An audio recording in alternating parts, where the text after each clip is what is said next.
नमस्कार मंडळी. या व्हिडिओमध्ये आपण पाहणार आहोत इयत्ता 12वी वाणिज्य संघटन व व्यवस्थापन यामधील आता दुसरे चॅप्टर आपण पाहणार आहोत. याचा स्वाध्याय. दुसरे चॅप्टर आहे व्यवस्थापनाची कार्ये. याचा स्वाध्याय आपण पूर्ण डिटेलमध्ये पाहणार आहोत. जेथे जेथे डुप्लिकेट प्रश्न म्हणजे एकसारखे प्रश्न आलेले आहेत ते आपण पुन्हा पुन्हा पाहणार नाही. एकदाच ते आपण पाहूयात. चला तर सुरुवात करूयात स्वाध्यायाची.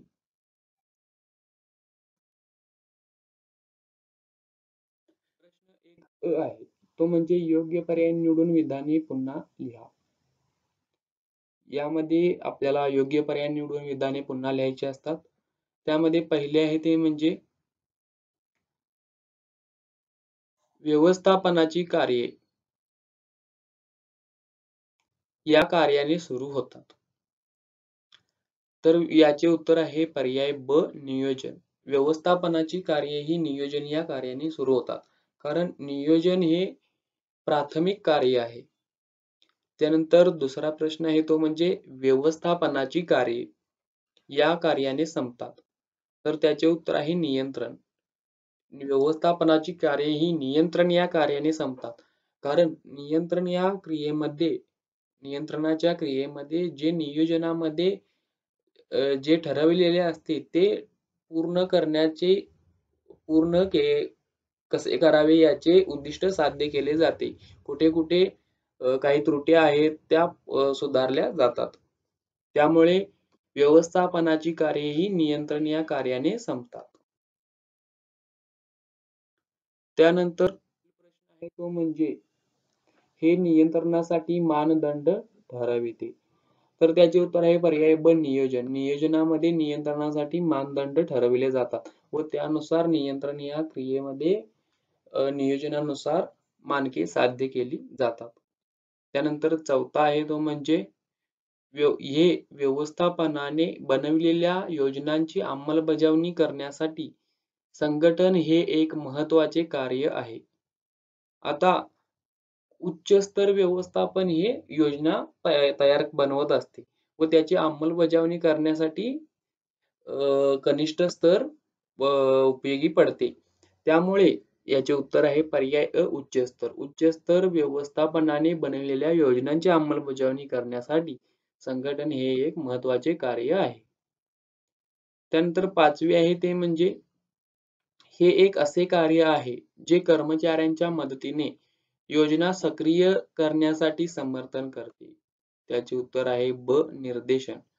निर्देशन या क्रियेमध्ये कर्मचाऱ्यांच्या मदतीने योजना सक्रिय केल्या जातात. त्यानंतर पुढील प्रश्न पाहूयात. पुढील प्रश्न 6वा प्रश्न आहे तो म्हणजे या कार्यात योजना आणि संघटनेच्या रचनेनुसार कार्याची अंमलबजावणी केली जाते. उत्तर याचे सुद्धा उत्तर आहे पर्याय ब निर्देशन. कारण निर्देशन या कार्यात योजना आणि संघटनेच्या रचनेनुसार अंमलबजावणी केली जाते. उच्च स्तर हे निर्देशन करते कनिष्ठ स्तराला व त्यानुसार कार्याची अंमलबजावणी केली जाते. त्यानंतर 7वी आहे ते म्हणजे यामुळे काम करताना कमीत कमी संघर्षांना तोंड द्यावे लागते. तर त्याचे उत्तर आहे अ समन्वय. कारण समन्वय या क्रियेमध्ये उच्च स्तर व कनिष्ठ स्तर यांमध्ये समन्वय साधला जातो. दोन्ही एकच आहेत म्हणजे दोन्ही संघटनेसाठी समान आहेत असे दर्शविले जाते व दोन्हीमध्ये संघभावना निर्माण केली जाते. त्यामुळे काम करताना कमीत कमी संघर्षांना तोंड द्यावे लागते. त्यामुळे याचे उत्तर आहे पर्याय अ समन्वय.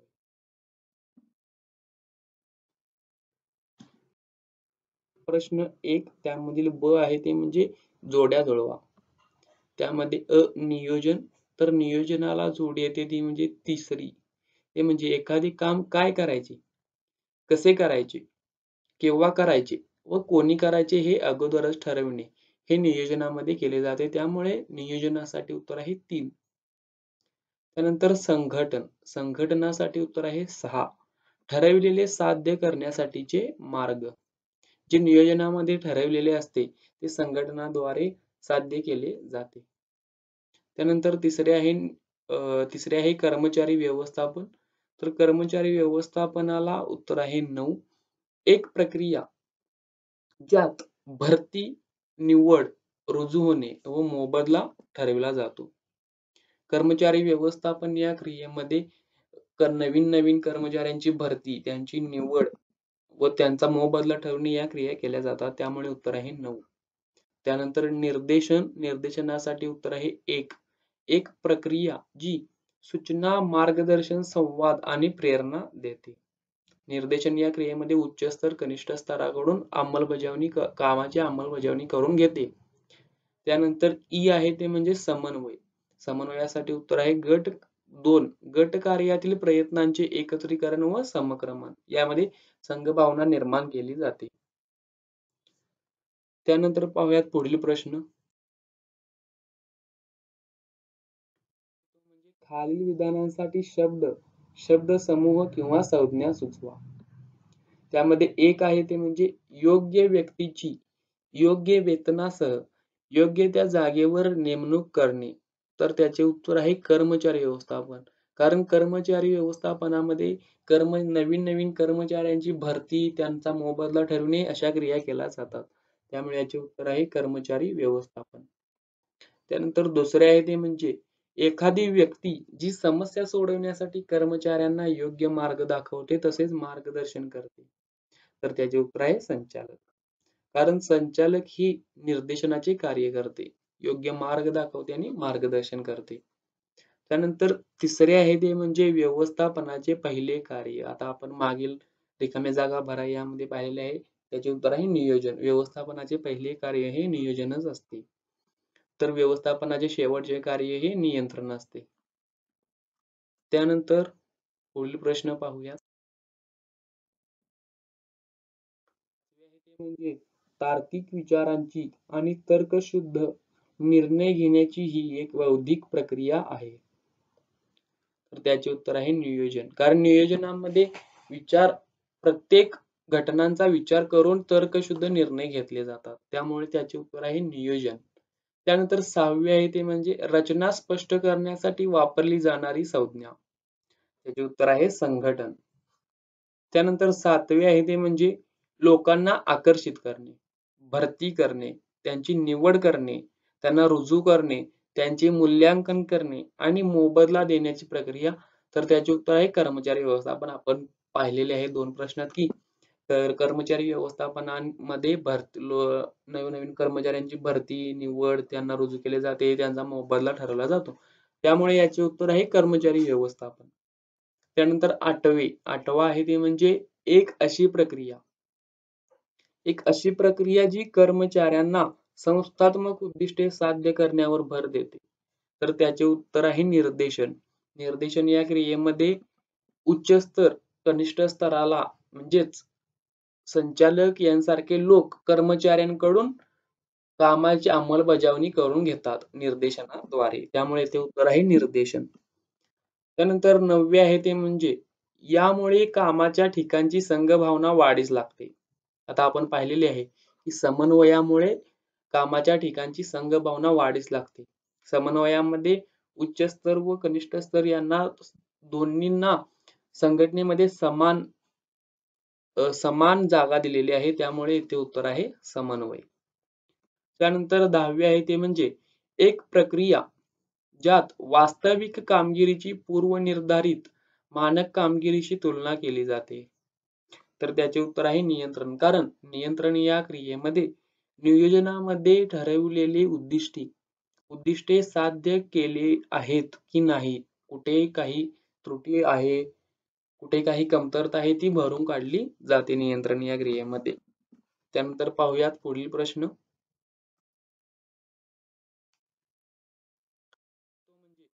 खालील विधाने चुकी बरोबर ते लिहा. एक व्यवस्थापनाचे प्रत्येक कार्य नियोजनावर आधारित नसते.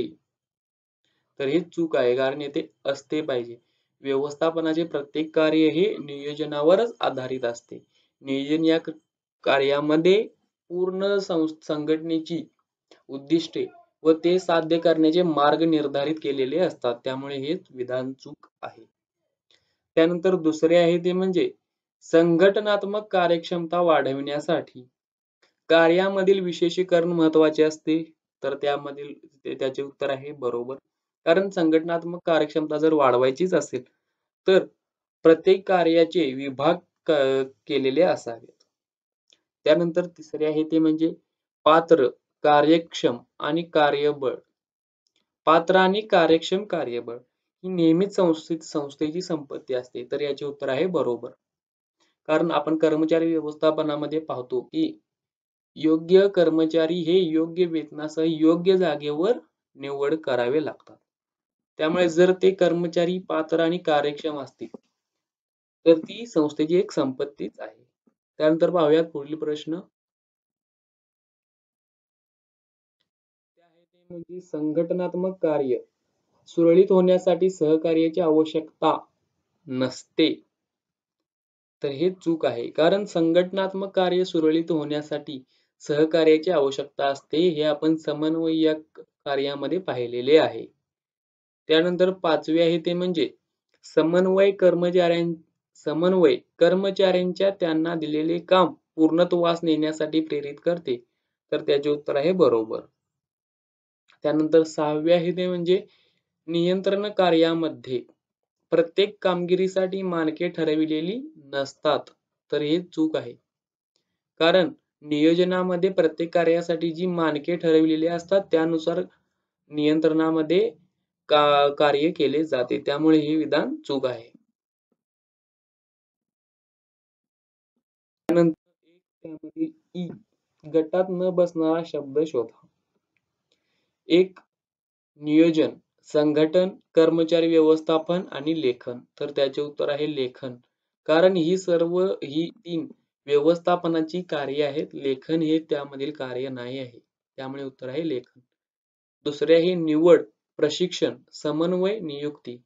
आता याचे उत्तर आहे समन्वय. कारण निवड, प्रशिक्षण, नियुक्ती ही कर्मचारी व्यवस्थापन या व्यवस्थापनातील कार्यामधील कार्य आहे. तर समन्वय हे एक वेगळे कार्य आहे. त्यामुळे याचे उत्तर समन्वय हे आहे. त्यानंतर पाहूयात पुढील प्रश्न. प्रश्न 1 फ.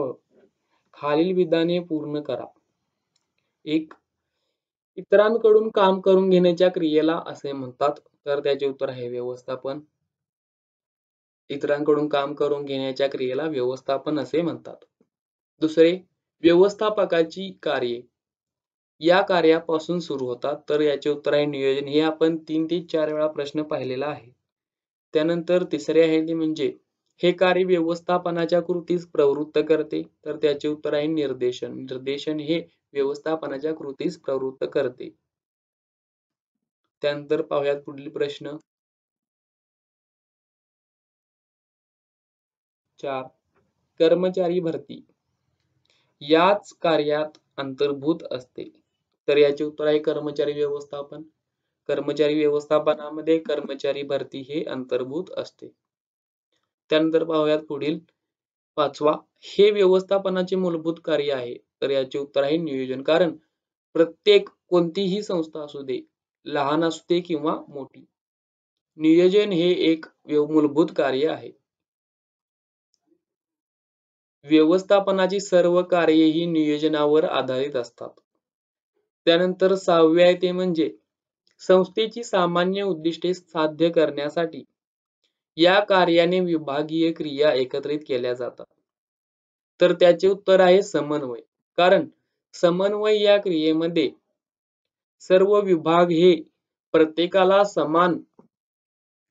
संघटनेमध्ये समान जागा दिलेली असते. त्यामुळे समन्वय या कार्यामध्ये विभागीय क्रिया एकत्रित केल्या जातात. त्यानंतर 7वे आहे ते म्हणजे हे व्यवस्थापनाचे अंतिम कार्य आहे. तर त्याचे उत्तर आहे नियंत्रण. हा सुद्धा प्रश्न आपण 2 ते 3 वेळा पाहिलेला आहे. त्यानंतर पाहूयात पुढील प्रश्न. नियोजन हे या काळातील क्रियेचा तपशीलवार कार्यक्रम आहे. तर त्याचे उत्तर आहे भविष्य. कारण नियोजन हे सध्या केले जाते, वर्तमान काळात केले जाते. तर त्यामध्ये जी ठरवलेली मानके असतात ती भविष्य काळासाठी ठरवलेली असतात. त्यामुळे नियोजन हे भविष्य काळातील क्रियेचा तपशीलवार कार्यक्रम आहे. 9. सर्व पातळ्यांवर निर्देशन करणे ही यांची जबाबदारी आहे. तर त्याचे उत्तर आहे व्यवस्थापक. त्यानंतर 10. पात्र, कार्यक्षम आणि कुशल कामगार हे नेहमीच संस्थेसाठी संपत्ती असतात. उत्तर आहे संपत्ती. त्यानंतर पुढील प्रश्न पाहूयात. प्रश्न 1 ग आहे. तो म्हणजे एका वाक्यात उत्तरे लिहा. त्यामध्ये 1. व्यवस्थापन म्हणजे काय? हेनरी फेयल यांच्या मतानुसार व्यवस्थापन करणे म्हणजे भाकीत वर्तविणे, नियोजन करणे, संघटन करणे, आदेश देणे आणि नियंत्रण ठेवणे होय. यामध्ये हेनरी फेयल यांनी सर्व व्यवस्थापनाची कार्यच आपल्याला सांगितलेली आहेत. कारण नियोजन, संघटन, त्यानंतर आदेश देणे म्हणजे निर्देशन, नियंत्रण इत्यादी. त्यामुळे ही व्यवस्थापनाची व्याख्या त्यांनी दिलेली आपण लिहिलेली आहे. त्यानंतर दुसरा प्रश्न आहे तो म्हणजे नियोजन म्हणजे काय?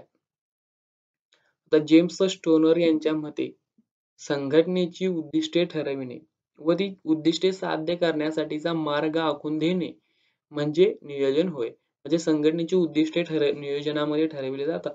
तर ती उद्दिष्टे साध्य करण्यासाठी मार्ग आखून दिला जातो नियोजनामध्ये. त्यानंतर पुढील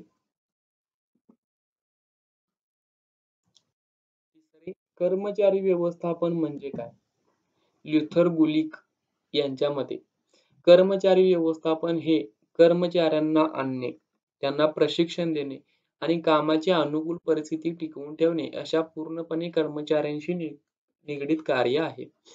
कर्मचारी व्यवस्थापनामध्ये फक्त कर्मचाऱ्यांशी निगडीत कार्य केले जाते. जसे की त्यांची भरती करणे, त्यांची निवड करणे, त्यांचा मोबदला ठरवणे अशी कर्मचाऱ्यांशी निगडीत कार्य केली जातात.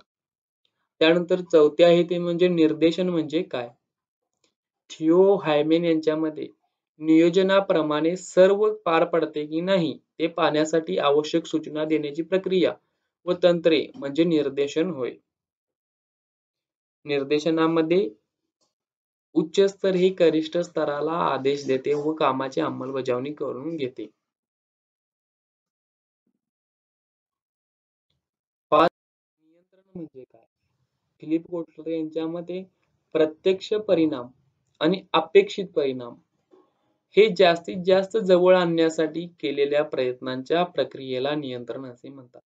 आता प्रत्यक्ष परिणाम म्हणजे जे आपण निर्देशनाद्वारे, संघटनाद्वारे कार्य करतो व अपेक्षित परिणाम म्हणजे नियोजनामध्ये जे परिणाम ठरविलेले असतात, जी मानके ठरविलेले असतात, ते अपेक्षित परिणाम आणि प्रत्यक्ष परिणाम जे आपण प्रत्यक्ष केलेले आहे, हे जास्तीत जास्त जवळ आणण्यासाठी म्हणजे यामध्ये कोणत्या त्रुटी, कमतरता आढळल्या तर त्या पूर्ण व्यवस्थित करण्याच्या प्रक्रियेला नियंत्रण असे म्हणतात. त्यामधील खालील वाक्यातील अधोरेखित शब्द दुरुस्त करून वाक्य पुन्हा लिहा. त्यामध्ये 1. व्यवसायाच्या वातावरणाचे घटक नेहमीच निश्चित असतात. तर येथे उत्तर आहे अनिश्चित. कारण वातावरणाचे घटक हे अनिश्चित असतात. त्यानंतर दुसरे, कर्मचारी व्यवस्थापन हे यंत्राशी निगडीत आहे. आता आपण पाहिलेले आहे की कर्मचारी व्यवस्थापन हे कर्मचाऱ्यांच्या निवड, भरती, प्रशिक्षण, त्यानंतर मोबदला या सर्व कार्याशी निगडीत आहे. त्यामुळे ते उत्तर आहे मानवाशी. कर्मचारी व्यवस्थापन हे मानवाशी निगडीत कार्य आहे. त्यानंतर तिसरे, निर्देशन हे प्रत्यक्ष कामगिरी व पूर्वनियोजित कामगिरी यांची तुलना करण्याचे कार्य आहे. तर हे चुकीचे आहे. कारण प्रत्यक्ष कामगिरी व पूर्वनियोजित कामगिरी, नियोजनामुळे ठरविलेली कामगिरी यांची तुलना करण्याचे कार्य हे नियंत्रणामध्ये केले जाते. त्यामुळे नियंत्रण हे प्रत्यक्ष कामगिरी व पूर्वनियोजित कामगिरी यांची तुलना करण्याचे कार्य आहे. यानंतर पुढील पाहूयात. संघटन हे कार्य संसाधनांचा जास्तीत जास्त अपव्यय करणे. आता संघटन कार्यात संसाधनांचा कमीत कमी अपव्यय कसा होईल आणि त्यांची किंमत नियंत्रित करण्यासाठी मदत केली जाते. त्यामुळे ते उत्तर आहे कमीत कमी. संघटन हे कार्य संसाधनांचा कमीत कमी अपव्यय करणे. अपव्यय करणे म्हणजे जे वाया जातात त्यांना अपव्यय करणे असे म्हणतात. अपव्यय करणे आणि त्यावरील किंमत नियंत्रित करण्यास मदत करते. त्यानंतर 5 नियंत्रण उपाय हे काही प्रमाणात अलवचिक असतात. तर तेथे उत्तर आहे लवचिक. कारण नियंत्रण उपाय हे काही प्रमाणात लवचिक असतात. ते आपल्याला बदलता सुद्धा येतात. त्यानंतर पुढील प्रश्न पाहूयात. योग्य क्रम लावा. त्यामध्ये 1 नियंत्रण, संघटन, नियोजन याचा क्रम आहे. पहिल्यांदा नियोजन. नियोजन ही मूलभूत क्रिया आहे. ती पहिल्यांदा करावी लागते. त्यानंतर संघटन आणि मग शेवटी नियंत्रण हा त्याचा क्रम आहे. त्यानंतर 2 निर्देशन, समन्वय, कर्मचारी व्यवस्थापन. तर त्यामध्ये आहे की कर्मचारी व्यवस्थापन. पहिल्यांदा आपल्याला कर्मचारी निवडून त्यांची भरती करावी लागते. ती पहिली क्रिया आहे. कर्मचाऱ्यांच्या शिवाय आपण व्यवस्थापनाची इतर कार्य सुद्धा आपण करू शकत नाही. त्यानंतर 2 निर्देशन. उच्च स्तर कनिष्ठ स्तराला आदेश देऊन कामाची अंमलबजावणी निर्देशन या क्रियेमध्ये करते. आणि त्यानंतर तिसरे आहे ते म्हणजे समन्वय. उच्च स्तर कनिष्ठ स्तर यांमध्ये संघभावनेची क्रिया निर्माण केली जाते. त्यानंतर पुढील प्रश्न पाहूयात. खालील संज्ञा किंवा संकल्पना स्पष्ट करा. त्यामध्ये 1 व्यवस्थापन. हेनरी फेयाल यांच्या मतानुसार व्यवस्थापन करणे म्हणजे भाकीत वर्तविणे, नियोजन करणे, संघटन करणे, आदेश देणे आणि नियंत्रण ठेवणे होय. तर लुथर गुर्लिक यांनी व्यवस्थापनाच्या कार्यासाठी पोस्डकॉर्ब POSDCORB हा शब्द दिला आहे. ज्यामध्ये P म्हणजे प्लॅनिंग, त्यानंतर O म्हणजे ऑर्गनायझिंग, प्लॅनिंग म्हणजे नियोजन, ऑर्गनायझिंग म्हणजे संघटन, स्टाफिंग म्हणजे कर्मचारी व्यवस्थापन, डायरेक्टिंग म्हणजे निर्देशन, CO म्हणजे कोऑर्डिनेशन म्हणजे समन्वय, त्यानंतर R म्हणजे रिपोर्टिंग म्हणजे अहवाल सादर करणे, बी म्हणजे बजेटिंग म्हणजे अंदाजपत्रक तयार करणे. अहवाल देणे व अंदाजपत्रक तयार करणे ही कार्य नियंत्रणामध्येच समाविष्ट केलेली आहेत. ही आपली व्यवस्थापनाची संकल्पना स्पष्ट होते. 2 नियोजन. जेम्स स्टोनर यांच्या मते संघटनेची उद्दिष्टे ठरविणे व ती उद्दिष्टे साध्य करण्यासाठी मार्ग आखून देणे म्हणजे नियोजन होय. नियोजन हे व्यवस्थापनाचे मूलभूत कार्य आहे. व्यवस्थापनाची प्रत्येक कार्ये ही नियोजनावर आधारित असतात. यामध्ये करावयाची कामे आधीच ठरविली जातात. नियोजन ही तार्किक विचार करण्याची आणि तर्कशुद्ध निर्णय घेण्याची वैचारिक प्रक्रिया आहे, जी व्यवसाय संघटनेच्या उद्दिष्ट पूर्ण करण्यावर भर देते व विविध कार्यप्रणाली विकसित करते. योग्य नियोजन व त्याची प्रभावी पद्धतीने अंमलबजावणी करणे संस्थेची उद्दिष्टे साध्य करण्यासाठी अतिशय आवश्यक आहे. म्हणजेच नियोजन या क्रियेमध्ये संघटनेची उद्दिष्टे ठरवली जातात व ती उद्दिष्टे कशी साध्य करायची म्हणजेच संघटन, कर्मचारी व्यवस्थापन, निर्देशन या व्यवस्थापनाच्या कार्यांचा उपयोग करून जी आपण उद्दिष्टे ठरविलेली आहेत ती साध्य करण्यासाठी योग्य असा मार्ग आखून दिला जातो. त्यानंतर पाहूयात पुढील संघटन. त्यामध्ये पहिल्यांदा व्याख्या. मुनी आणि रिले यांच्या मतानुसार संघटना ही एक समान हेतू साध्य करण्यासाठी प्रत्येक मानवी सहयोगाचा प्रकार आहे. मनुष्यबळ, पैसा, साहित्य, यंत्रसामग्री व पद्धती ही आवश्यक साधन सामग्री ओळखणे, एकत्र आणणे, त्यांचे विभाजन करणे आणि संघटनेची उद्दिष्टे साध्य करण्यासाठी त्यांची योग्य मांडणी करण्याच्या प्रक्रियेला संघटन असे म्हणतात. नियोजनामध्ये व्यवस्थापन भविष्यात काय करायचे आहे हे ठरविते, तर संघटनाचे कार्य नियोजित साध्य करण्यासाठीचे मार्ग व साधने निश्चित करते. उच्चस्तरीय व्यवस्थापनातील लोकांनी तयार केलेल्या योजना हे संघटनाद्वारे पार पाडल्या जातात. त्यानंतर पाहूयात पुढील कार्य. 4. कर्मचारी व्यवस्थापन. ल्युथर गुलिक यांच्या मतानुसार कर्मचारी व्यवस्थापन हे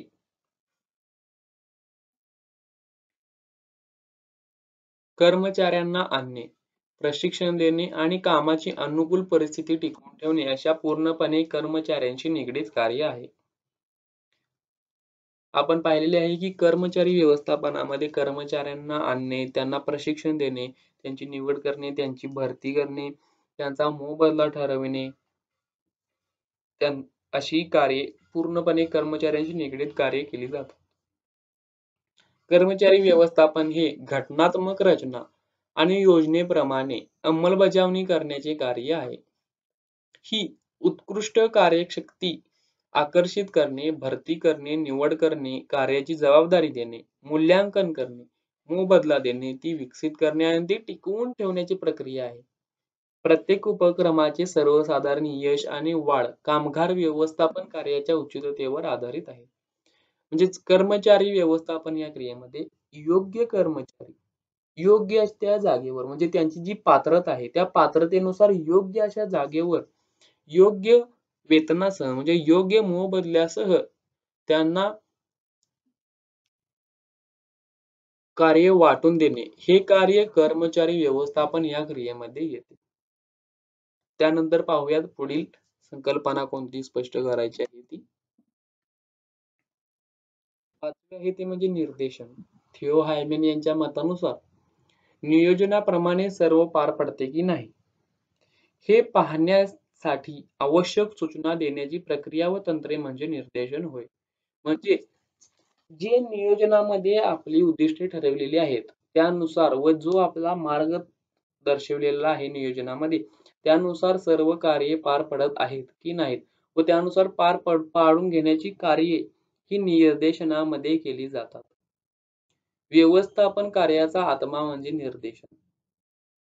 ही एक अशी प्रक्रिया आहे जिथे व्यवस्थापक सूचना,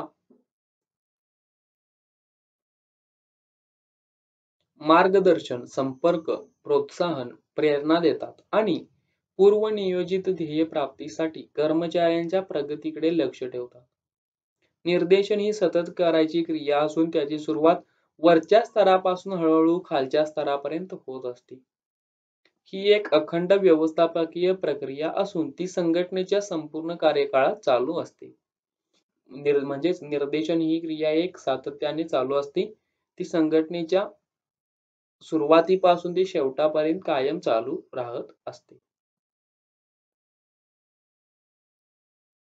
प्रश्न 3 आहे तो म्हणजे खालील घटना परिस्थितीचा अभ्यास करून आपले मत लिहा. पहिली घटना आहे ती म्हणजेच श्रीराम एक उदयोन्मुख उद्योजक यांनी आपल्या नवीन व्यवसायासाठी जमीन, पैसा, यंत्रसामग्री आणि कामगार वर्ग इत्यादी आवश्यक संसाधनांचा विचार करून आपल्या व्यवसाय संस्थेची रचना तयार केली आहे. त्यांनी श्री श्याम यांना व्यवस्थापक म्हणून नियुक्त केले. श्रीराम यांनी कर्मचाऱ्यांची भरती, निवड, प्रशिक्षण आणि विकास यांसारख्या जबाबदाऱ्या श्री श्याम यांना दिल्या आहेत. म्हणजेच श्री श्याम यांना कोणत्या जबाबदाऱ्या दिलेल्या आहेत? कर्मचारी व्यवस्थापनाची जबाबदारी ही श्री श्याम यांना दिलेली आहे. श्रीराम यांनी कर्मचाऱ्यांना दिलेल्या मानकांनुसार कर्मचाऱ्यांनी केलेल्या कामांवर देखरेखीसाठी श्री शुभम यांचीही नियुक्ती केलेली आहे. म्हणजेच इथे आपल्याला दिसून येते की कर्मचाऱ्यांना दिलेल्या मानकांनुसार, आता मानके कशा ठरवली जातात तर ती नियोजनामध्ये ठरवली जातात. तर त्या मानकांनुसार कर्मचाऱ्यांनी दिलेल्या कामांवर देखरेखीसाठी म्हणजेच देखरेख व त्यांना निर्देशन करण्यासाठी म्हणजे निर्देशनाचे कार्य हे शुभम यांना दिलेले आहे. तसेच गरजेनुसार श्री शुभम कर्मचाऱ्यांना उपयोजना सुचवतात. म्हणजेच निर्देशन उपाययोजना सुचवतात. म्हणजेच श्री शुभम यांना निर्देशनाचे कार्य दिलेले आहे. नियोजनाप्रमाणे सर्व कार्य पार पाडत आहे की नाही व त्यानुसार उपाययोजना करण्याचे कार्य हे निर्देशन या क्रियेमध्ये केले जाते. त्यामुळे श्री शुभम यांना निर्देशनाचे कार्य दिलेले आहे. तर या पाहूयात यानुसार प्रश्न. संदर्भात खालील व्यक्तींकडून व्यवस्थापनाची कोणती कार्ये सादर केली जातात? पहिले आहे ते म्हणजे श्रीराम.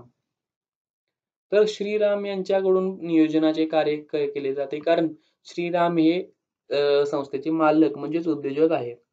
त्यांच्याकडून नियोजनाची कार्ये पार पाडली जातात. त्यानंतर दुसरे आहे ते म्हणजे श्रीश्याम. श्रीश्याम यांच्याकडून कर्मचारी व्यवस्थापन आपण प्रश्न पाहतानाच आपण पाहिलेले आहे. त्यामुळे श्रीश्याम यांच्याकडून कर्मचारी व्यवस्थापनाचे कार्य पार पाडले जाते. श्री शुभम यांच्याकडून नियंत्रण, तसेच इथे उत्तर निर्देशन सुद्धा येते. नियंत्रण व निर्देशन या दोन्हीपैकी एक येऊ शकते. दुसरी घटना आपण पाहूयात. XYZ या कंपनीत श्री लेले त्यांच्या अंतर्गत काम करणाऱ्या कर्मचाऱ्यांना सूचना देतात, मार्गदर्शन करतात आणि त्यांच्या उत्कृष्ट कामगिरीसाठी त्यांना प्रेरित करतात. तर दुसरीकडे श्री सय्यद संघटनात्मक उद्दिष्ट साध्य करण्यासाठी विविध विभागातील कर्मचाऱ्यांनी दिलेल्या कामात सुसंवाद साधण्यासाठी प्रयत्न करतात. श्री देसाई व्यावसायिक संघटनेला आवश्यक संसाधनाची व्यवस्था पाहतात. खालील कार्यांमध्ये गुंतलेल्या कर्मचाऱ्यांची नावे सांगा. आता XYZ ही कंपनी आहे. श्री लेले हे त्यांच्या अंतर्गत काम करणाऱ्या कर्मचाऱ्यांना सूचना देतात, मार्गदर्शन करतात आणि त्यांच्या उत्कृष्ट कामगिरीसाठी त्यांना प्रेरणा करतात. म्हणजेच श्री लेले आता येथे कोणते कार्य करत आहेत ते म्हणजे निर्देशनाचे. त्यांना सूचना देऊन त्यांचे मार्गदर्शन केले जाते, त्यामुळे ते श्री लेले निर्देशनाचे कार्य करत आहेत. दुसरीकडे श्री सय्यद संघटनात्मक उद्दिष्ट साध्य करण्यासाठी विविध विभागातील कर्मचाऱ्यांमध्ये सुसंवाद साधण्याचा प्रयत्न करतात. म्हणजेच येथे हे श्री सय्यद हे समन्वयाचे कार्य करतात आणि श्री देसाई व्यावसायिक संघटनेला आवश्यक संसाधनाची व्यवस्था पाहतात. म्हणजेच हे संघटनाचे कार्य करतात. त्यानंतर यानुसार आधारित प्रश्न आपण पाहूयात. आता संघटन या कार्यामध्ये कोण गुंतलेले आहे ते म्हणजे श्री देसाई. आपण वरीलप्रमाणे पाहिलेले आहे. कारण श्री देसाई हे आवश्यक संसाधनांची व्यवस्था संघटनेला करून म्हणजे संस्थेला करून देतात. त्यामुळे येथे उत्तर आहे श्री देसाई. 2 निर्देशनाचे कार्य हे श्री लेले यांच्याकडून केले जाते, कारण ते कर्मचाऱ्यांना सूचना, मार्गदर्शन अशी कार्ये करतात.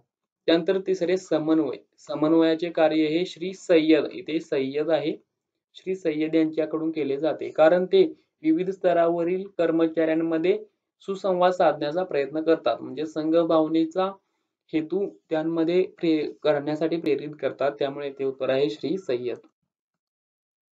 त्यानंतर पाहूयात पुढील प्रश्न. फरक स्पष्ट करा. तर हे फरक आपल्याला पुस्तकामध्ये धड्याच्या शेवटी आपल्याला सर्व फरक दिलेले आहेत, त्यानुसार आपल्याला फरक लिहायचे आहेत. तर फरक स्पष्ट करा हा प्रश्न आपल्याला 4 गुणांसाठी येतो. तर 4 गुणांसाठी आपल्याला 4 ते 5 पॉइंट लिहावे लागतात. एका पॉइंटसाठी 1 मार्क. म्हणजे आता हा 1 पॉइंट, हा दुसरा, हा तिसरा, हा चौथा. आपल्याला 4 ते 5 पॉइंट लिहावे लागतात, तर आपल्याला 4 मार्क मिळतील. आपण 5 लिहायचा प्रयत्न करावा, कारण एखाद दुसरे आपले चुकलेले असू शकते. जर आपण 4च जर आपल्याला बरोबरच आहेत असे आपल्याला वाटत असेल तर आपण 4च लिहू शकतो. तर पाहूयात नियोजन आणि संघटन यांचा फरक. येथे नियोजन आहे आणि हे इकडे संघटन. पहिला पॉइंट आहे तो म्हणजे नियोजनामध्ये उद्दिष्टांची निवड करून ती साध्य करण्यासाठी उत्कृष्ट पर्यायी मार्ग निवडले जातात आणि संघटनामध्ये कार्यक्षमता ओळखून गट तयार करणे, त्यांना काम नेमून देणे व अधिकार संबंध प्रस्थापित करण्याचे कार्य केले जाते. दुसरा पॉइंट पाहूयात. नियोजनामध्ये अंतर्गत तसेच बाहेरील घटक गृहीत धरले जातात. तर इकडे संघटनामध्ये साधनांची मांडणी करताना अंतर्गत तसेच बाहेरील घटक गृहीत धरले जातात. तिसरा पॉइंट, नियोजन हे काय करायचे, कसे करायचे आणि केव्हा करायचे हे कोण करणार हे अगोदर ठरविते. तर संघटन हे व्यवस्थापनाच्या गतिविधी परिभाषित आणि संघटित करण्याची प्रक्रिया आहे. आणि चौथा पॉइंट आहे तो म्हणजे मुख्य ध्येय ठरविणे आणि ते साध्य करण्याची साधने निवडण्याचे कार्य नियोजनामध्ये केले जाते. तर मुख्य उद्दिष्ट हे सर्व साधने ओळखून त्यांचे एकत्रीकरण करणे हे आहे. हा आपला नियोजन आणि संघटन याचा फरक होतो. दुसरे आहे ते म्हणजे संघटन आणि कर्मचारी व्यवस्थापन. संघटनाचं काय आपण नियोजन व संघटन याच्या फरकामध्ये पाहिलेले आहे. आता नवीन आहे ते म्हणजे कर्मचारी व्यवस्थापन. संघटन हे पहिला पॉइंट पाहूयात. संघटन हे व्यवस्थापनाच्या गतिविधी पारिभाषित आणि संघटित करण्याची प्रक्रिया आहे. तर कर्मचारी व्यवस्थापन हे नेमणूक, निवड, विकास, प्रशिक्षण, प्रगती इत्यादीची प्रक्रिया आहे. दुसरा पॉइंट, मुख्य उद्दिष्ट हे सर्व साधने ओळखून त्यांचे एकत्रीकरण करणे हे आहे. तर कर्मचारी व्यवस्थापनाचे मुख्य उद्दिष्ट हे योग्य वेळी, योग्य ठिकाणी, योग्य व्यक्तीची नेमणूक करणे हे आहे. तिसरे आहे पॉइंट तो म्हणजे कार्यक्षेत्र. त्यामध्ये इकडे संघटनामध्ये आहे ते म्हणजे कार्यक्षमता ओळखून गट तयार करणे, त्यांना काम नेमून देणे व अधिकार संबंध प्रस्थापित करणे हे आहे. तर कर्मचारी व्यवस्थापनाचे कार्यक्षेत्र हे नेमणूक, निवड, प्रशिक्षण, बढती यांचा समावेश असतो. चौथा पॉइंट आहे तो म्हणजे घटक. कोणकोणते घटक येतात? संघटनामध्ये संसाधनांची मांडणी करताना अंतर्गत तसेच बाहेरील घटक गृहीत धरले जातात. तर कर्मचारी व्यवस्थापन हे बहुतेक करून अंतर्गत घटकांशी संबंधित असते. त्यानंतर 5, संघटन हे नियोजनावर अवलंबून आहे. तर कर्मचारी व्यवस्थापन हे संघटनावर अवलंबून आहे. संघटनाचे ते अनुकरण करते. त्यानंतर पुढील प्रश्न, पुढील फरक पाहूयात. कर्मचारी व्यवस्थापन आणि निर्देशन. आता कर्मचारी व्यवस्थापनाचे पॉइंट आपण पूर्वी पाहिलेले आहेत. निर्देशनाचे पॉइंट आता आपल्याला पाहायचे आहेत. तर त्यामध्ये एक, अर्थ.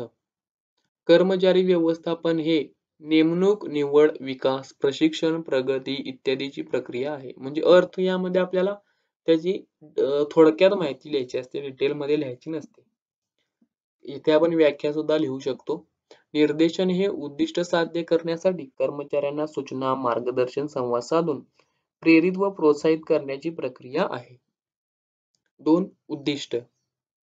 तर कर्मचारी व्यवस्थापनाचे उद्दिष्ट असते ते म्हणजे मुख्य उद्दिष्ट हे योग्य वेळी, योग्य ठिकाणी, योग्य व्यक्तीची नेमणूक करणे हे आहे कर्मचारी व्यवस्थापनाचे उद्दिष्ट. तर निर्देशनाचे उद्दिष्ट हे मुख्य उद्दिष्ट हे योग्य पद्धतीने काम पूर्ण होण्यासाठी कनिष्ठांना मार्गदर्शन देण्याचे आहे. मार्गदर्शन देण्याचे उद्दिष्ट निर्देशनामध्ये असते. कार्यक्षेत्र. त्यामध्ये कर्मचारी व्यवस्थापनाचे कार्यक्षेत्र हे नेमणूक, निवड, प्रशिक्षण, बढती यांचा समावेश असतो. तर निर्देशनाचे कार्यक्षेत्र हे मार्गदर्शन, प्रेरणा, संवाद, प्रोत्साहन इत्यादी गोष्टींचा समावेश असतो. कर्मचारी व्यवस्थापन हे संघटनाचे अनुकरण करते. तर निर्देशन योजनेनुसार अंमलबजावणी हे संघटन व कर्मचारी व्यवस्थापनावर अवलंबून आहे. त्यानंतर 6वा पॉइंट आहे तो म्हणजे ही कर्मचारी व्यवस्थापन ही एक अशी प्रक्रिया आहे जी मानवी श्रमाशी निगडीत आहे. तर कर्मचाऱ्यांना इतर साधनांच्या उपयोगाबाबतीत निर्देशन देते.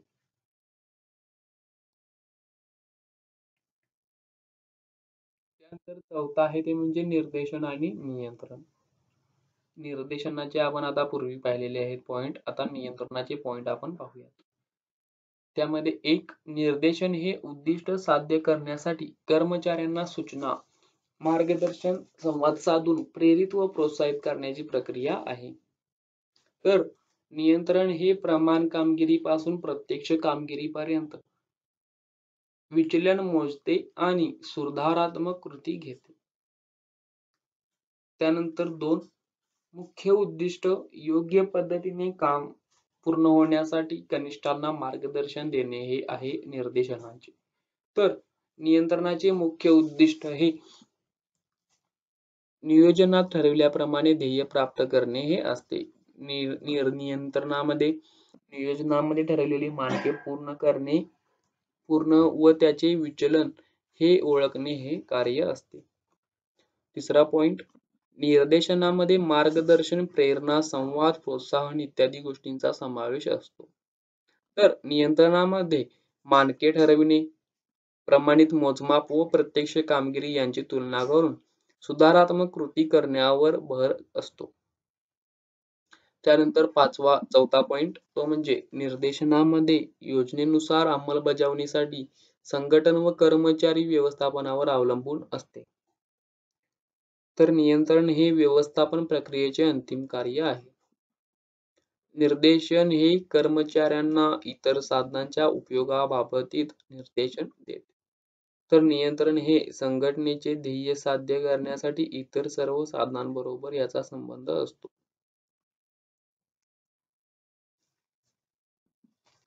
तर समन्वय आणि नियंत्रण हा समन्वय आणि नियंत्रण याचा फरक आहे. आता हे सर्व फरक आपण पूर्वी पाहिलेले आहेत, त्यामुळे याचे मी आता एक्सप्लेनेशन देत नाही, म्हणजेच वाचून दाखवत नाही, ते आपण पाहू शकतो.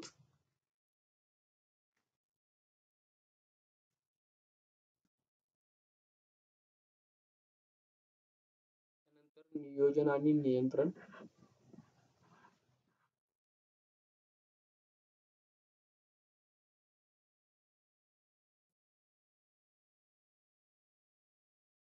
संघटन आणि निर्देशन यामध्ये आपण पूर्वीचे पॉइंट आपण लिहू शकतो. संघटनाचे पॉइंट व आणि निर्देशनाचे पॉइंट. त्यानंतर संघटन आणि समन्वय. आता पाहूयात आपण प्रश्न 5. खालील प्रश्नांची थोडक्यात उत्तरे लिहा. हा प्रश्न जर 4 मार्काला म्हणजे 4 गुणाला आला तर यामध्ये आपल्याला आता कोणतेही येथे 5 मुद्दे सांगितलेले आहेत, तर आपण येथे 5 मुद्दे लिहायचे आहेत. 4 गुण असतात 4 पॉइंटना, ते इथे आपल्याला 4 मुद्दे लिहायला सांगतात, आपण 5 मुद्दे लिहून यायचे, जेणेकरून आपल्याला 4 पैकी 4 मार्क मिळतील. तर नियोजनाचे महत्त्व सांगणारे कोणतेही 5 मुद्दे सांगायचे आहेत. आता येथे आपण प्रस्तावना इथे दिलेली आहे. नियोजन हे एक मूलभूत कार्य आहे जे पूर्वानुमानाच्या साहाय्याने अनिश्चित भविष्यातील धोका कमी करते आणि आपल्याला कोठे व कसे जायचे याची आहे याबद्दलची रूपरेषा ठरवते. तर त्याचे आता महत्त्व खालीलप्रमाणे. त्यामध्ये 1. नियोजन स्पष्ट उद्दिष्टे निर्धारित करण्यास मदत करते. नियोजन ध्येय व उद्दिष्टे ठरविणे व ती साध्य करण्यासाठी योजना तयार करण्याशी संबंधित आहे. यामुळे व्यवस्थापकाला संघटनेच्या सद्य परिस्थितीचे विश्लेषण करून त्या आधारे भविष्यात इच्छित स्थान मिळवण्याचा मार्ग ओळखण्याची मदत होते. त्यामुळे नियोजनामध्ये स्पष्ट उद्दिष्टे निर्धारित करण्यास मदत होते. त्यानंतर 2. दिशा दर्शविते. नियोजनामुळे ध्येय व उद्दिष्टे स्पष्टपणे नमूद केलेले आहेत हे सुनिश्चित होते. ती मार्गदर्शक म्हणून काम करतात आणि योग्य वेळी योग्य मार्गाने योग्य गोष्टी साध्य करण्यासाठी मार्गदर्शन करतात. त्यामुळे कामगारांना संघटनेला नक्की काय साध्य करायचे आहे व त्यासाठी त्यांनी काय करायला पाहिजे हे समजण्यास मदत होते. त्यानंतर पाहूयात पुढील 3रा पॉइंट. कार्यक्षमतेत वाढ. नियोजनामुळे व्यवस्थापकांना उद्दिष्टे स्थापित करणे आणि वाटचालीचा मार्ग ठरविण्यास मदत होते, ज्यामुळे कर्मचाऱ्यांची भविष्यातील कामगिरी सुधारण्यासाठी मदत होते, जे संघटनेसाठी फायदेशीर ठरते. नियोजनामुळे कर्मचारी योग्य वेळी दिलेल्या मार्गदर्शक सूचनांनुसार काम करू शकतात. कामगिरीत झालेल्या सुधारणेमुळे संघटना जास्त नफा कमावते. त्यानंतर 4. जोखीम कमी करते. नियोजन हे जोखीम कमी करते. नियोजन पूर्वानुमान तंत्रावर आधारित आहे. या प्रक्रियेमध्ये भविष्याचा अचूक बोध घेऊन भविष्यात होणाऱ्या बदलांचा अंदाज बांधला जातो. नियोजन भविष्यात करावयाची कामे आधीच निश्चित करत असल्याने होणाऱ्या बदलांना व अनिश्चित घटनांना सामोरे कसे जायचे याचा मार्ग दाखविते. बदल किंवा धोके पूर्णपणे काढून टाकले जाऊ शकत नाहीत. हे धोके टाळणे शक्य नसते, परंतु त्यांचे अनुमान करणे व प्रतिबंधात्मक उपायांनी त्यांना हाताळणे शक्य आहे. त्यामुळे भविष्यातील जोखीम कमी करता येते. 5. उपलब्ध संसाधनांचा पर्याप्त वापर. संघटनात्मक नियोजनात संघटनांची उपलब्धता व विविध कार्यांसाठी लागणाऱ्या संसाधनांची योग्य विभागणी यांचा विचार केलेला असतो. तसेच यामुळे संसाधनांचा पर्याप्त वापर करणे शक्य होते, ज्यामुळे उच्च कार्यक्षमता व चांगले परिणाम साध्य होतात. योग्य नियोजनाने आपल्याला संसाधनांचा अपव्यय टाळता येतो. त्यानंतर पुढील प्रश्न आपण पाहूया. प्रश्न आहे तो म्हणजे संघटनेचे महत्त्व सांगणारे कोणतेही 5 मुद्दे सांगा. आता यामध्ये आपल्याला संघटनाचे महत्त्व सांगणारे 5 मुद्दे लिहायचे आहेत. 1. प्रशासन व दैनंदिन कामकाज सुलभ करते. संघटन हे प्रशासन व दैनंदिन कामकाज सुलभ करण्यास मदत करते. त्यामध्ये संघटन प्रक्रिया कार्य ओळखते व त्यांची गटवारी करते. कार्यांचे गट करून त्यांची वाटणी करणे हे प्रशासनाचे काम आहे. तर त्याप्रमाणे काम करणे हा कार्य क्रियाकलाप आहे. म्हणजेच संघटनेमुळे संस्थेचे प्रशासन व कार्य सुलभ होते. कार्यांचे व कामगारांचे योग्य गटामध्ये विभाजन केल्याने उत्पादनात वाढ होते व अपव्यय कमी होतो. कामाची नक्कल होण्याला प्रतिबंध बसतो आणि परिणामकारक वाटणी शक्य होते. तर हे प्रशासन व अशा प्रकारे ते प्रशासन व दैनंदिन कामकाज सुलभ करण्यास मदत करते. त्यानंतर 2. विशेषीकरण घडून येते. संघटनात्मक रचना ही नातेसंबंधांचे एक जाळे आहे, ज्यामध्ये कामाची विभागणी ही विविध घटक आणि विभागांमध्ये केलेली असते. कामाच्या अशा विभागणीमुळे संघटनेतील विविध क्रियाकलापांमध्ये विशेषीकरण होण्यास मदत होते. कार्यांच्या विशेषीकरणामुळे संघटनात्मक कार्यक्षमता वाढीस लागते. अशा प्रकारे संघटन हे विशेषीकरण घडवून आणण्यास मदत करते. त्यानंतर 3. संघटनात्मक रचनेमुळे विविध विभागातील कर्मचाऱ्यांची निवड त्यांची पात्रता, कौशल्य व अनुभवानुसार होत असल्याने योग्य कामावर योग्य व्यक्ती नेमणे शक्य होते. यामुळे कामाचे स्वरूप कळण्यास मदत होते व प्रत्येक व्यक्तीची भूमिका स्पष्ट होते. 4. अधिकार व जबाबदारी यांचे स्पष्टीकरण. संघटनात्मक रचना प्रत्येक व्यवस्थापकासाठी भूमिका परिभाषित करते. प्रत्येक व्यवस्थापकाला आपल्या अधिकारांचा वापर कसा करावा, ज्यामुळे या अधिकाराचा गैरवापर होणार नाही हे स्पष्ट केले जाते. व्यवस्थितपणे परिभाषित केलेली कार्ये व जबाबदाऱ्या व्यवस्थापकांच्या कार्यात परिणामकारकता आणतात. याचा उपयोग उत्पादकता वाढविण्यासाठी होतो. त्यानंतर 5. समन्वय स्थापित करते. संघटनेच्या विविध विभागांमध्ये समन्वय निर्माण करण्यासाठी या कार्यांची मदत होते. हे विविध पदांमध्ये स्पष्ट संबंध आणि व्यक्तींमध्ये परस्पर सहकार्य निर्माण करते. संघटनात्मक कार्य सुरळीतपणे चालण्यासाठी विविध विभागांमध्ये व विविध स्तरांवरील व्यवस्थापकांमध्ये समन्वय किंवा समक्रमण असणे महत्त्वाचे आहे. तर हे महत्त्व आपले समाप्त होते. त्यानंतर पाहूयात पुढील.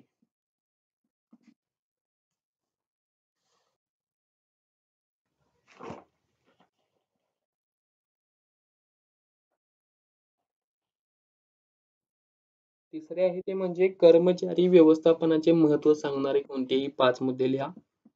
तर कर्मचाऱ्याची व्यवस्थापनाचे महत्त्व पुढीलप्रमाणे. 1. प्रभावी व्यवस्थापकीय कार्य. नियोजन, संघटन, निर्देशन आणि नियंत्रण अशी व्यवस्थापनाची इतर कार्य प्रभावीपणे करण्यासाठी कर्मचारी व्यवस्थापन ही गुरु किल्ली आहे. सक्षम कार्यशक्ती, उत्पादन, विक्री, वित्त इत्यादी विविध कार्यांमध्ये प्रभावीपणे काम करू शकते. इतर कार्यांचा परिणाम कर्मचारी व्यवस्थापनाच्या प्रभावीपणावर अवलंबून आहे. आता इतर कार्ये जर आपल्याला प्रभावी करायचे असतील तर कर्मचारी व्यवस्थापन महत्त्वाचे आहे. कारण प्रत्येक कार्यासाठी मानवी संसाधनांचा उपयोग हा करावाच लागतो.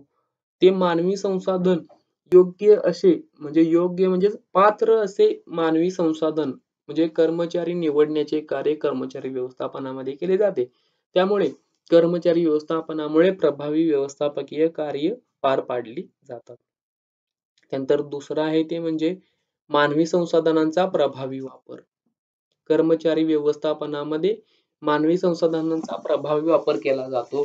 कारण कर्मचारी व्यवस्थापनामध्ये हे योग्य कर्मचारी योग्य वेतनासह योग्य ठिकाणीच भरती केले जातात. तर त्याची डिटेलमध्ये एक्सप्लेनेशन पाहूयात.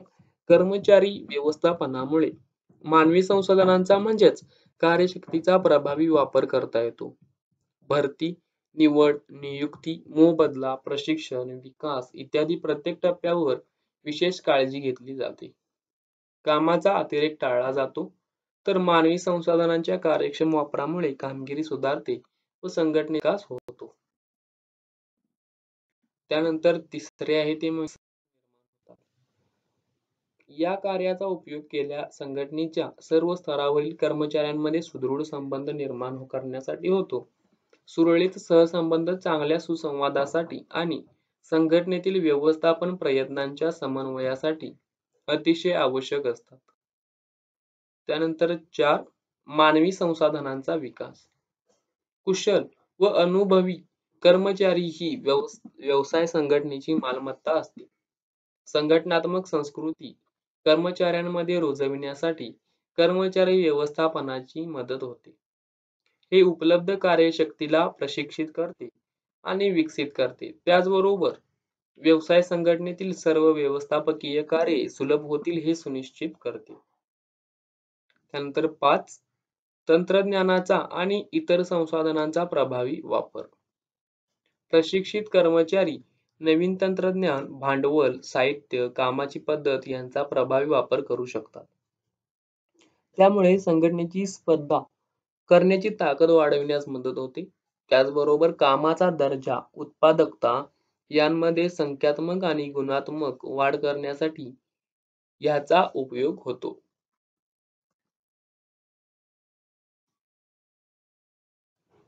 त्यानंतर 4 निर्देशनाचे महत्त्व सांगणारे कोणतेही 5 मुद्दे सांगा. तर निर्देशनाचे महत्त्व पुढीलप्रमाणे. 1 कृतीला प्रवृत्त करणे. कर्मचाऱ्यांच्या मदतीने एखादी योजना वास्तवात आणण्याची प्रक्रिया म्हणजे निर्देशन. प्रत्येक कार्याची सुरुवात योग्य वेळी दिलेल्या निर्देशनाने होते. दिलेले काम वेळेत पूर्ण होण्यासाठी हाताखालच्या लोकांना योग्य त्या सूचना दिल्या जातात. व्यवस्थापक त्यांच्या हाताखालच्या लोकांना काय काम करावे, कसे करावे, कधी करावे याबद्दल आदेश देतात व त्या सूचनांचे योग्य पालन होते की नाही याकडे लक्ष देतात. 2 प्रयत्नांचे एकत्रीकरण. निर्देशनातील घटकांपैकी एक म्हणजे संभाषण. संघटनेची उद्दिष्टे साध्य करण्यासाठी सर्व कर्मचारी आणि विभाग यांच्या प्रयत्नांना एकत्रित करण्याचे काम करते. संघटनेचे ध्येय साध्य करण्यासाठी उत्तम नेतृत्व व प्रभावी संभाषणातून प्रयत्नांचे एकत्रीकरण करणे शक्य आहे. त्यानंतर तिसरे आहे ते म्हणजे प्रेरणेचे साधन. कनिष्ठ व्यक्तींना मार्गदर्शन करताना त्यांच्या मतांचा देखील आदर केला जातो. व्यवस्थापक आपल्या कर्मचाऱ्यांमधील सुप्त गुण व क्षमता ओळखून त्यांना उत्तमोत्तम देण्यास मदत करतो. कर्मचाऱ्यांची कामगिरी सुधारण्यासाठी व्यवस्थापक आर्थिक व बिगर आर्थिक प्रलोभने देऊन प्रेरित करतो. त्यानंतर 4 स्थिरता प्रदान करते. संघटना दीर्घकाळ टिकावी व तिची वाढ व्हावी यासाठी स्थिरता खूप महत्त्वाची असते. प्रभावी नेतृत्व, संदेशवहन, पर्यवेक्षण आणि प्रोत्साहन यामुळे कर्मचाऱ्यांमध्ये सहकार्य आणि वचनबद्धता विकसित होते. हे स्थिरता प्रदान करते आणि संघटनेच्या निरनिराळ्या विभागांमध्ये संतुलन निर्माण करते. त्यानंतर 5 बदलांचा सामना करणे. व्यवसायाच्या वातावरणाचे घटक नेहमी बदलत असतात. संघटनेच्या वाढीसाठी बदलत्या पर्यावरणाशी जुळवून घेणे आवश्यक असते. प्रेरणा, योग्य संदेशवहन आणि नेतृत्व यांच्या मदतीने कर्मचाऱ्यांना बदलांचे स्वरूप स्पष्टपणे समजू शकते आणि ते बदल स्वीकारण्याचे सकारात्मक परिणाम देखील समजू शकतात. उदाहरणार्थ ई-फायलिंग, कामाच्या ठिकाणी रोबोटचा वापर इत्यादी. समन्वयाचे महत्त्व सांगणारे कोणतेही 5 मुद्दे सांगायचे आहेत. तर समन्वयाचे महत्त्व पुढीलप्रमाणे. 1 संघभावनेला प्रोत्साहन देते.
त्यानंतर प्रश्न 6, खालील विधाने सकारण स्पष्ट करा.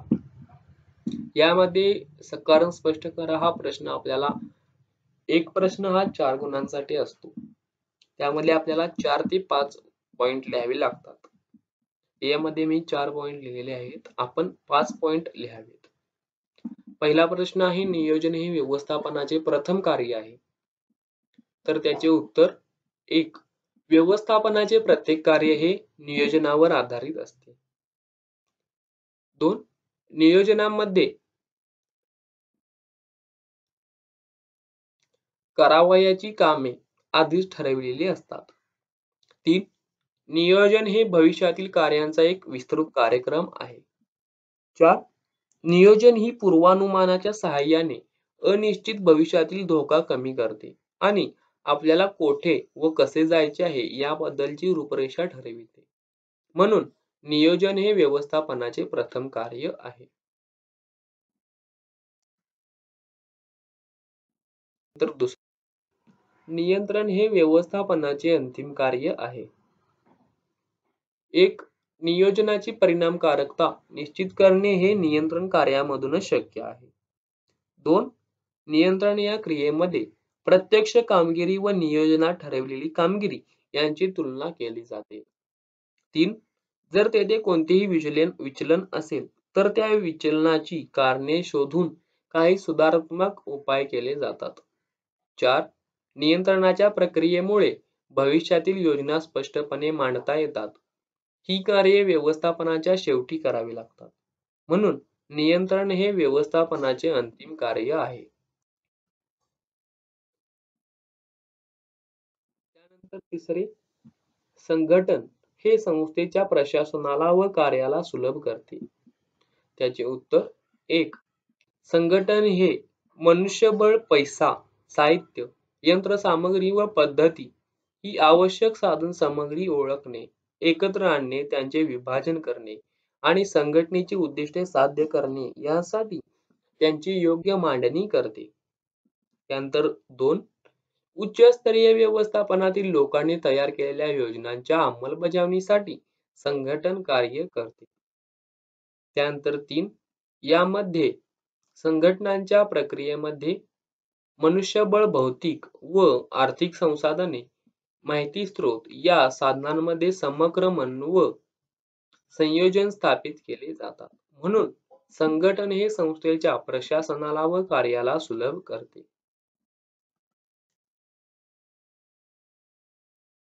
त्यानंतर चौथा प्रश्न, योग्य जागेवर योग्य मोबदल्यासह हे कर्मचारी व्यवस्थापनाचे मूलभूत तत्व आहे. त्याचे कारण 1, प्रत्येक उपक्रमाचे सर्वसाधारण यश आणि वाढ कर्मचारी व्यवस्थापनाच्या उचिततेवर आधारित आहे. इथे त आहे, उचिततेवर आधारित आहे. 2, कर्मचारी व्यवस्थापनामध्ये कर्मचाऱ्यांची बुद्धिमत्ता आणि कौशल्याचा सर्वोत्तम उपयोग करून घेण्यावर भर दिला जातो. 3, योग्य व्यक्ती योग्य जाग्यावर ठेवल्याने मानवी संसाधनांचा प्रभावी वापर करता येतो.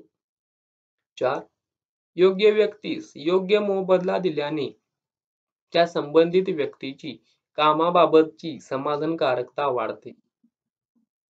म्हणून योग्य व्यक्ती योग्य जागेवर योग्य मोबदल्यासह हे कर्मचारी व्यवस्थापनाचे मूलभूत तत्व आहे. त्यानंतर विविध कार्ये आणि व्यवस्थापनाच्या सर्व स्तरांमधील समन्वय हे संस्थात्मक यशाचे सार आहे. त्याचे कारण 1, समन्वयामध्ये संघटनेमधील सर्व कार्यांचे एकत्रीकरण केलेले असते. संघटना सुरळीत चालण्यासाठी हे अतिशय आवश्यक आहे. 2, यामुळे इच्छित उद्दिष्ट साध्य करण्यासाठी संघटनेच्या सर्व क्रियांमध्ये सुसंवाद निर्माण होतो. 3, संघटनेचे ध्येय साध्य करण्यासाठी वेगवेगळ्या विभागांच्या एकत्रीकरण व समग्रकरण करून त्यांच्या प्रयत्नांमध्ये एकसंधपणा आणणे हे कार्य समन्वयामध्ये केले जाते. 4, हे एक लपलेले सामर्थ्य आहे जे व्यवस्थापनाच्या इतर सर्व कार्यांना एकत्र बांधते. म्हणून विविध कार्ये आणि व्यवस्थापनाच्या सर्व स्तरांमधील समन्वय ही हे संस्थात्मक यशाचे सार आहे. प्रश्न 7 आहे, खालील प्रश्न सोडवा. यामध्ये सर्व प्रश्न आहेत ते आपण पूर्वी चौथा काय पाचवा आपण प्रश्न पाहिलेला होता. थोडक्यात उत्तरे लिहा. ते सर्व पॉइंट आहेत तसे याचे उत्तर आहे, कारण ते डुप्लिकेट प्रश्न आहेत. पहिला आहे नियोजनाचे महत्त्व सांगा. तिथे प्रश्न होता नियोजनाचे महत्त्वाचे कोणतेही 5 मुद्दे सांगा. इथे सुद्धा आपल्याला तसेच उत्तर लिहायचे आहे. त्यामुळे रेफर प्रश्न क्रमांक 5 व त्यामधील पहिला प्रश्न याचे उत्तर आहे. आपण वेळ वाचवण्यासाठी येथे त्याचे उत्तर डिस्कस करत नाही. आपण मागील प्रश्नाचेच उत्तर येथे आहे तसे आपण लिहू शकतो. दुसरे महत्त्व स्पष्ट करायचे आहे. त्याचे उत्तर 5व्यातील दुसऱ्याचे उत्तर याचे उत्तर आहे. त्यानंतर कर्मचारी व्यवस्थापनाचे महत्त्व प्रश्न 5 त्यामधील 3. निर्देशनाचे महत्त्व त्यामधील त्याचे उत्तर प्रश्न 5 त्यामधील 4. पाचवा आहे ते म्हणजे समन्वयाचे महत्त्व त्याचे उत्तर आहे प्रश्न 5 त्यामधील 5वे. त्यानंतर 6 नियंत्रणाचे महत्त्व पुढीलप्रमाणे 1. संघटनेची उद्दिष्टे पूर्ण करणे, संसाधनाचा कार्यक्षम वापर त्याचे स्पष्टीकरण असे आहे.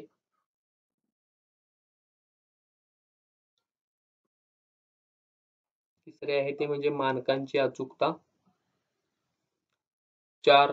कर्मचाऱ्यांना प्रोत्साहन देते. 5. सुसूत्रता आणि शिस्तीची हमी. नंतर प्रश्न 8वा आहे तो म्हणजे खालील प्रश्नांची उत्तरे लिहा. नियोजन म्हणजे काय सांगायचे आहे व नियोजनाचे महत्त्व स्पष्ट करायचे आहे. त्यामध्ये त्याची व्याख्या, त्यानंतर त्याचे महत्त्व, हे त्याचे महत्त्व आहेत.